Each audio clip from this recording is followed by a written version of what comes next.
Assalamualaikum Bu Her. Ya, apa kabar ini Bu Her? Alhamdulillah baik. Sehat ya Bu? Ya, alhamdulillah sehat. Sangat luar biasa tadi ketika kami datang, kami dijemput oleh Bapak Kepala Sekolah, kami diantarkan. Lalu ketika di perjalanan kami disambut oleh Ibu Her dan tarian-tarian itu membuat saya terharu Ibu.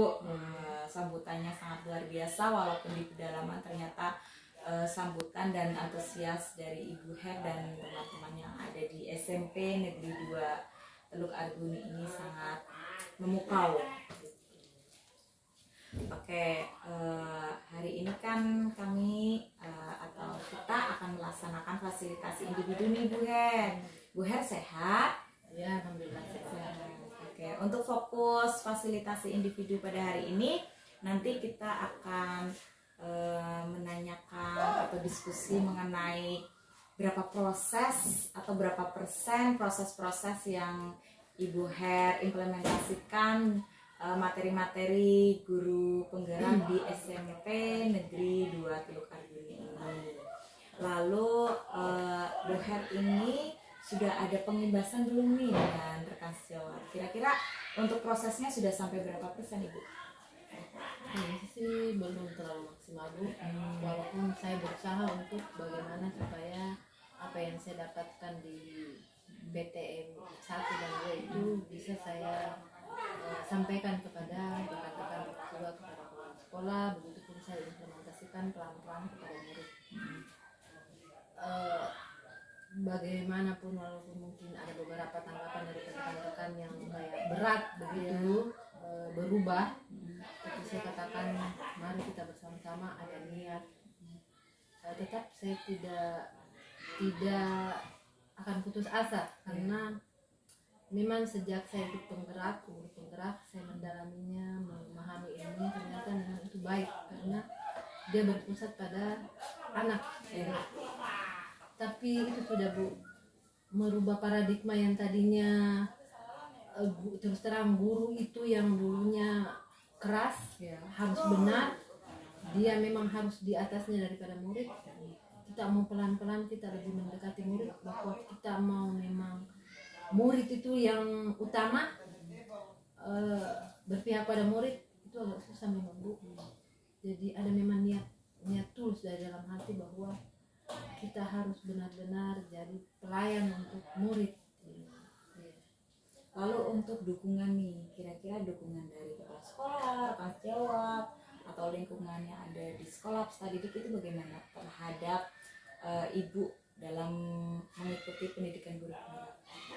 Ya, itu tadi dukungan dari kepala sekolah yang tetap mengatakan bahwa baik, walaupun mungkin ada kata pesimis di situ mengatakan bahwa budaya orang Papua dengan yang lain susah dibilang, tapi saya tetap kuatkan, tegaskan kepada teman-teman rekan-rekan bahwa untuk merubah memang itu agak susah. Kalau kita berbalik arah itu susah, cuma kita pelan-pelan karena yang kita mau dapatkan ini bukan hasilnya yang instan, tapi mungkin prosesnya. Tapi untuk proses itu Bu, itu yang agak susah karena terkadang kita sebagai manusia guru ini harus melihat bahwa hari ini kita tegur, harus itu juga dia harus taat begitu. Untuk beralih itu agak mungkin itu tantangan saya Bu. Jadi mereka menilai apakah saya mampu merubah murid yang tadinya memang suka dengan kita disiplin toh begitu melalui hukuman. Itu susah dengan kita sekarang kayak orang mengatakan bahwa itu lemah lembut karena direstitusi. Saya kan tegaskan Bapak Ibu, kita restitusi itu bukan restitusi selalu, tapi ada hal-hal yang mungkin harus direstitusi mungkin dulu pelan-pelan karena kita mau tahu apa sebenarnya penyebabnya. Lalu ada tidak kekhawatiran dari Bu Her ketika mengimbaskan implementasi kepada rekan-rekan yang ada di SMP Negeri 2 Teluk Arguni? Muncul, kadang juga muncul kekhawatiran Bu. Pernah sampai saya down, terus down karena melihat itu tadi semangat teman-teman itu mengatakan bilang, tidak bisa kayaknya, dia bilang, tapi tetap saya tetap semangat Bu. Mungkin mulai dari diri saya dulu. Iya betul. Ya, mungkin mulai dari diri saya, mungkin ketika memang hasil tidak langsung didapatkan, tapi setidaknya saya sudah melakukan apa yang saya dapatkan di grup penggerak.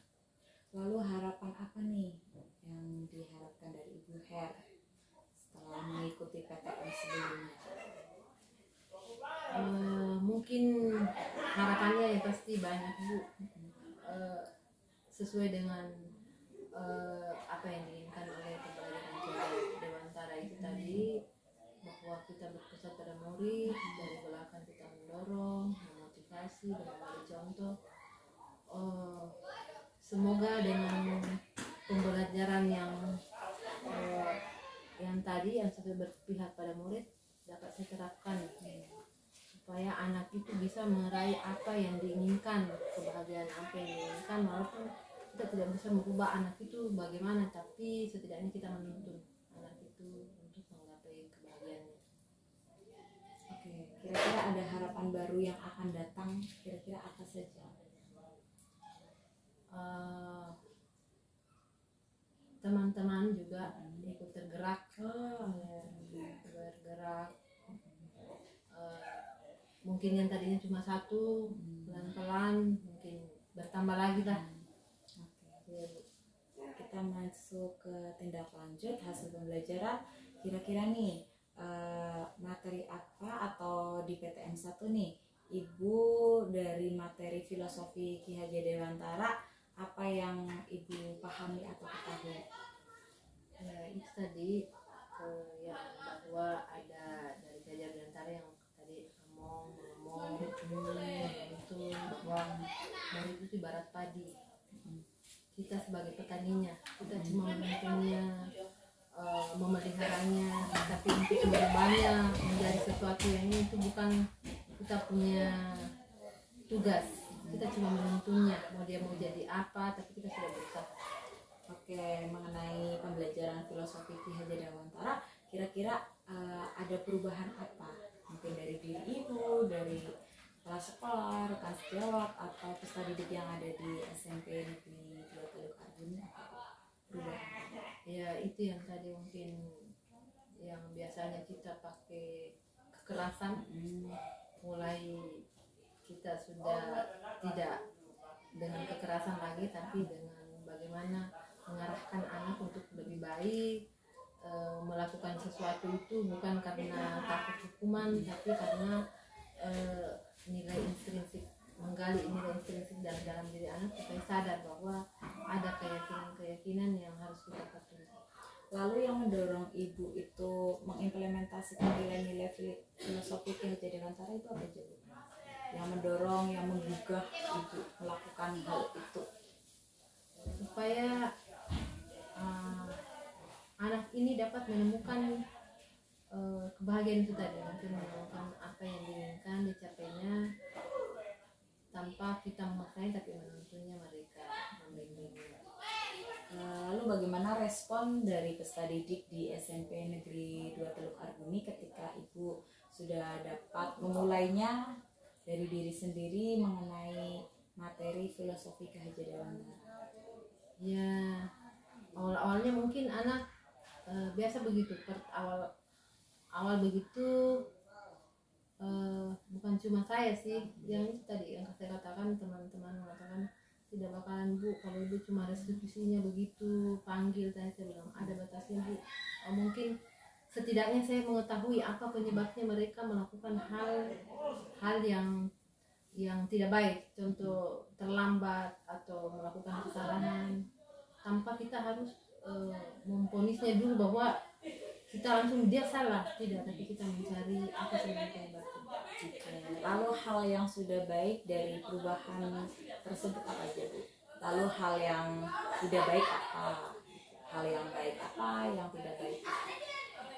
Ya itu tadi, ketika saya mencoba untuk sesuai dengan bagaimana mengatasi masalah anak-anak untuk yang tadi melalui restitusi atau berbicara dari hati ke hati anak-anak, yang tidak lain ketika di sisi lain anak terbiasa dengan yang tadi dihukum sama guru, di situ saya kadang saya sia-sia berarti melakukan hal itu. Jadi saya anak berharap dia dihukum. Setiap saya melakukan begitu, bu pukul dia, ini dia. Waktu saya bilang ibu tidak akan pernah memukul, mungkin, tapi selama ini ibu selalu akan panggil kamu juga, cuma ada batasannya juga. Oke, lalu perubahan konkret apa nih yang telah dilakukan di dalam kelas? Apa yang sudah dituangkan di dalam jurnal belajar? Ibu melaksanakan pembelajaran mandiri kan? Ya. Ya, kira-kira apa saja bisa diceritakan? Yang terutama dalam ketika selama sering saya yang melalui pembelajaran diferensiasi kan Bu? Boleh, bebas. Kalau di sini konteksnya itu lebih ke filosofiknya aja yang itu tadi tentang kedisiplinan. Saya mulai sekarang setiap masuk ke dalam kelas ataupun awal pembelajaran itu saya mengatakan anak-anak, kita kan punya kesepakatan kelas lagi, Ibu tidak usah ingatkan karena sudah ada di semua di dinding yang di kelas ini Bu, saya sudah tempelkan. Ya mereka dari hasil dulu kesepakatannya saya ubah lagi kembali menjadi yang lebih menarik. Dan pelan-pelan ketika anak-anak melakukan pelanggaran, kadang tengah saya terdengar sekilas saya lewat, kita bukannya kenang kelas itu sana, kok tidak tadi kok baju keluar atau kok kata-kata yang tadi ini, berarti sudah ada mengingatkan temannya. Oke. Lalu sejauh mana nih Ibu Her dalam mempelajari secara mandiri modul-modul yang dibagikan pas awal? Ya Bu, kalau terutama yang hari itu memang selama ini kita di PTN itu waktu terbatas ya Bu, Ibu ya. Terkadang saya belum mengerti terlalu dalam begitu, tapi ketika saya pulang kembali di kampung di sini, saya akan coba membaca, ternyata begini diterapkan. Saya lebih belajar lebih dalam, terutama dalam pembelajaran di diferensiasi. Awal-awalnya tuh saya masih mengambang begitu, setelah itu saya dalami, membahas ternyata semua ada di modul. Lalu berdasarkan hasil nih dari daftar kompetensi guru penggerak yang telah Ibu Her isi pada jurnal belajar PTN 1, kompetensi apa yang menurut Ibu Her itu sudah konsisten dilakukan setiap hari? Tentang yang bagaimana ya Bu? Tentang apa itu? Salah satu saja. Mungkin saya setiap ini menanyakan anak-anak lebih dalam lagi apa yang dirasakan setelah belajar, refleksinya begitu, tentang itu tadi pendisiplinan positif itu yang terus dikencangkan begitu. Lalu apa yang sudah dilakukan dan apa yang belum dilakukan? Kira-kira apa? Yang sudah lakukan termasuk saya yang sudah dilakukan sebagian itu sudah membuat kesepakatan kelas, keyakinan kelas, mengintegrasikan pembelajaran keterampilan sosial emosional itu KSE, ya KSE sudah saya ini kan, yang awalnya mungkin saya dulu tidak pernah tahu bahwa gaya belajar anak, minat belajar anak itu tidak tahu. Setelah belajar ini saya sudah mulai pelan-pelan bahwa ada anak yang ini, ada yang dari memang diantara anak ini beraneka ragam gaya minat belajarnya anak, kita harus ini walaupun medianya terbatas Bu. Yang berikut asesmen awal itu, yang awalnya saya sepintas lalu, awalnya betul Bu, saya itu mengajar demi ketercapaian ketuntasan belajar anak, yang pokoknya yang penting materi tuntas. Saya tidak peduli dia anak itu mau KKN dia paham ke tidak, ternyata itu salah. dan itu sudah betul saya lakukan. Saya mentok di materi itu, mungkin di anak itu sampai saya bayang bilang pelan-pelan mungkin kamu belum nanti di anak. Lalu bagaimana pentingnya nih keyakinan kelas yang Ibu Her terapkan? Sangat penting menurut saya, Bu, karena dari situ kan kita katanya bahwa keyakinan kelas itu adalah tentang bagaimana mengaitkan dengan keyakinan nilai-nilai kebaikan. Itu menurut saya bagaimana menggali anak-anak punya kemauan untuk melakukan sesuatu dengan tanpa paksaan. Lalu bagaimana nih proses merumuskan keyakinan kelas Ibu Her di dalam kelas? Waktu saya proses merumuskannya ya pasti saya ajak anak-anak berdiskusi. Saya mengatakan apa sih yang kamu inginkan dari kelas ini, kita tumpahkan dalam satu mungkin kertas, mereka menulis sendiri keinginannya. Setelah itu karena keinginannya setelah itu kami pindahkan ke merubahnya bersama-sama dan ke dalam kalimat yang positif. Lalu dampak positif apa nih dari keyakinan kelas terhadap murid-murid yang ada di SMP Negeri 2 Teluk Jakarta? Itu sudah, Bu, sudah mulai pelan-pelan mereka mematuhinya. Dan dulunya cuma karena takut hukuman, tapi sebenarnya tadi yang saya katakan terkadang saya dengar anak-anak kupu baju sampah, itu kan kita punya keyakinan kelas sama kesepakatan. Oke. Lalu setelah Bu Her mengikuti kegiatan PTS sebelumnya nih, apa hal yang menurut Bu Her paling kuasai dari materi-materi yang sudah dilalui di PTM sebelumnya? Yang paling sekali Ibu Her kuasai materi apa kira-kira? Itu tuh bagaimana caranya menangani anak yang bersalah. Kita tidak harus yang melalui restitusi itu, bagaimana sebagai seorang guru yang itu apa sih tidak tahu dia di bagian mana, menjadi seorang guru yang 5 itu, Bu, hukum, rasa bersalah, yang harus jadi manajer,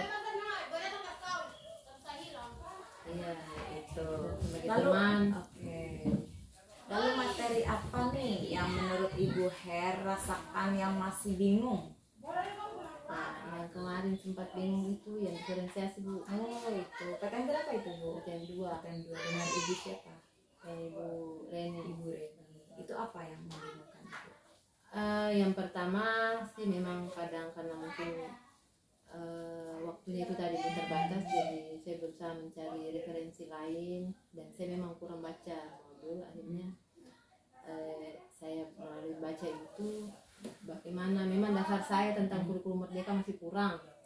Bagaimana merumuskan CP ke TP, padahal itu hal mendasar loh, Bu. Menurut saya kurang sekali, tapi setelah itu ternyata ada yang setelah itu saya belajar bagaimana diskusi juga dengan teman-teman yang lain. Alhamdulillah sudah. Cuma itu, Bu, cara saya masih mengambang di situ. Asesmen yang pemantik dengan asesmen awal itu ada kaitannya kan, Bu? Tidak? Kalau itu kita nanti bisa bahas lagi di PTM. Mungkin kalau ada yang bingung kita ulas kembali. Sebenarnya kalau pembelajaran atau modul RPP itu yang berdiferensiasi KSE itu Ibu sudah punya modul nih, terus teman-teman sudah punya modul, kita tinggal menambahkan apa itu berdiferensiasinya di sebelah mana, lalu KSE-nya di sebelah mana. Itu sebenarnya, Bu. Kalau CP terus TP tujuan itu kan sudah Ibu bikin. Itu jadi Ibu sebenarnya tidak perlu membuat ulang, cukup RPP dari Ibu kita tuangkan mana sih yang berdiferensiasinya gitu. Oh, mana sih yang jadi KSE, seperti itu sih, Bu. Sudah, Bu, saya awalnya itu bingung apakah semua harus didiferensiasi itu. Ternyata ya bisa di awal, bisa di asesmen. Bisa. Gitu. Saya sampai rubah semua, saya RPP karena yang kalau dirubah tambah bingung nanti. Karena saya tidak paham dari maksudnya tidak paham betul. Setelah itu saya lihat, makanya saya sempat yang minta untuk RPP itu. Oh, berarti dia tidak semua ketiga tahapan itu harus diferensiasi, Bu, ya. Misal satu boleh, dua boleh, kalau tiga sebenarnya boleh, asal ibu mampu. Kalau ibu mampu boleh, tapi kalau misal tidak mampu sekiranya mau diferensiasi yang mana boleh. Gitu. Yang penting di situ ada identitasnya. Ini kan karena ada penilaian, jadi di situ diberi tanda, oh ini yang berdiferensiasi proses, ini konten, ini produk. Gitu. Tapi kalau nanti sudah kembali ke sekolah masing-masing itu cukup ibu tahu saja. Oh, tidak usah ditulis tidak usah karena itu kan sebenarnya menunjukkan mana diferensiasinya, mana KSE-nya gitu.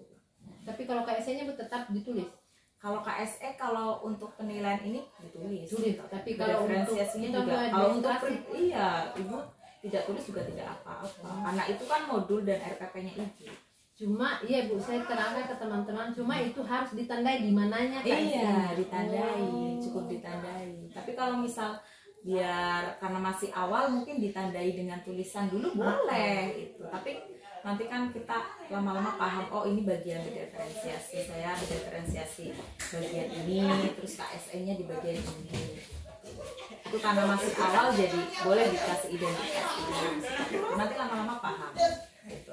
Lalu ini Bu, apa yang sudah baik dan perlu diperbaiki nih dari materi-materi itu?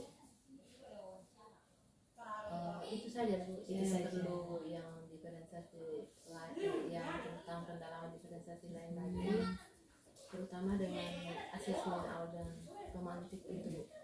Oke, lalu apa pembelajaran atau ide baru yang Ibu Her dapatkan setelah sesi fasilitasi individu kali ini, Bu?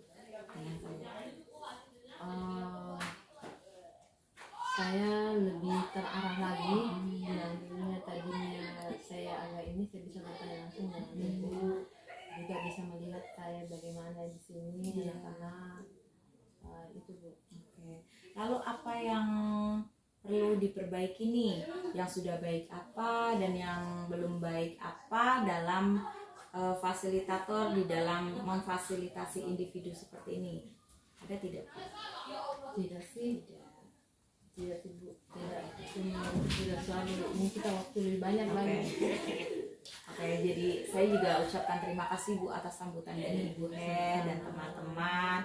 Terus saya juga terima kasih Ibu Her sudah berbagi praktik baik di SMP Negeri 2 Teluk Arguni. Semoga apa yang Ibu Her dapatkan, Ibu Her terima di dalam pendidikan guru penggerak dapat memberikan dampak positif ke depannya. Oke, ini juga ada sesi mengingatkan Ibu nanti di sesi fasilitasi individu yang kedua, nanti Ibu Her bisa mempelajari secara mandiri nih di modul-modul yang sebelumnya dipelajari. Terus Ibu juga bisa menyiapkan diri untuk fasilitasi individu yang kedua. Nanti fasilitasi individu kedua itu dilaksanakan di bulan Desember ya, November Desember ya.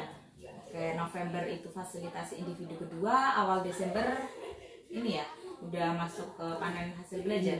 Ya, itu nanti Ibu Her bisa menentukan waktu pelaksanaan observasi pembelajaran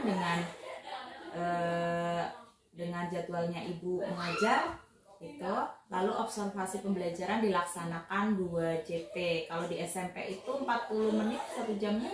Ya berarti 42 kali 40 menit. Dan mengikuti jadwal Ibu itu nanti bisa didiskusikan dengan FI2. Nanti fasilitatornya ada Bu Reni. Bukan Ibu. Itu nanti coba lihat jadwalnya. Lalu untuk menyusun RPP yang menerapkan unsur berdiferensiasi, bukan RPP yang dibuat baru berdiferensiasi gitu atau KSE, tapi RPP-nya itu tapi ada unsur berdiferensiasi dan KSE. Bukan Ibu membuat baru. Ketika Ibu melihat contoh-contoh RPP teman-teman yang lain terus Ibu bandingkan, Ibu bingung gitu. Makanya Ibu fokus sama RPP atau modul ajar Ibu tambahkan unsurnya di dalamnya. Unsur berdiferensiasinya di sebelah mana, unsur KSE-nya di sebelah mana. Itu akan membuat Ibu lebih terbuka, lebih paham, karena itu RPP yang buat Ibu. Tapi kalau Ibu melihat punya orang, Ibu akan merubah RPP Ibu. Tapi Ibu di situ itu hanya menambahkan unsur berdiferensiasi dan KSE seperti itu. Nanti itu juga disesuaikan dengan topik. Di topiknya ibu ketika pembelajaran itu materinya apa gitu. Oh, di jadwal ini materinya ini, berarti nanti di RPP saya tambahkan unsur diferensiasi bagian ini. Oh, KSE nya di bagian ini. Cukup, itu cukup gitu. Tanpa harus ibu merubah miskonsepsi yang banyak Bapak Ibu guru lakukan itu. Ketika di bagian RPP berdiferensiasi KSE, mereka beranggapan membuat RPP baru. Padahal itu RPP Bapak Ibu, tinggal ditambahkan unsur berdiferensiasi dan KSE. Seperti itu.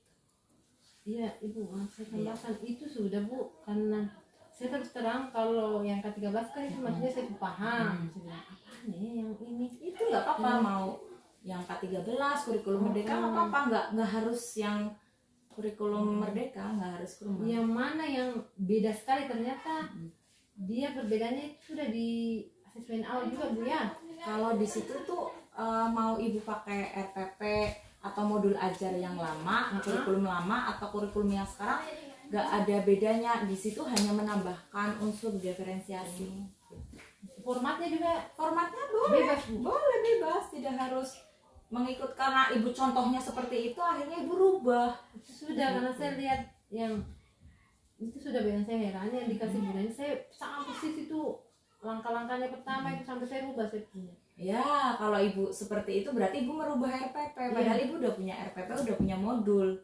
Itu tinggal menambahkan unsur. Di situ kan sudah jelas. Modul RPP yang Bapak Ibu punya, tambahkan unsur berdiferensiasi dan KSE. Iya. Mungkin contohnya karena contohnya seperti itu tuh akhirnya ibu merubah, padahal tidak perlu. Itu tinggal menambah. Dan itu yang saya tanyakan Bu,